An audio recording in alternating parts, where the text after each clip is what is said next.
उन्हाळा म्हटला की वाळवणीच्या पदार्थामध्ये सर्वात पहिले केला जाणारा पदार्थ म्हणजे वडी.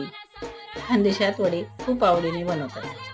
काही भागात हाताने तोडून वडी करतात, त्याला सांडगेही म्हटलं जातं. पण हाताच्या वड्यांपेक्षा झाऱ्याचे वडी खायला खूप चविष्ट असतात आणि लवकरही होतात. मुगाची वडी कसे बनवायचे, त्यासाठी साहित्य काय व किती माप घ्यावे, वडे हे वर्षभर टिकतील यासाठी खास बारीक टिप्स व कोणत्या चुका टाळाव्यात याची संपूर्ण माहिती आपल्या यूट्यूब चॅनलला देण्यात आली आहे.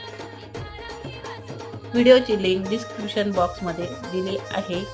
रेसिपी आवडली असेल तर कमेंट करून नक्की सांगा. तोपर्यंत लाईक, शेअर व सबस्क्राईब करायला विसरू नका. धन्यवाद.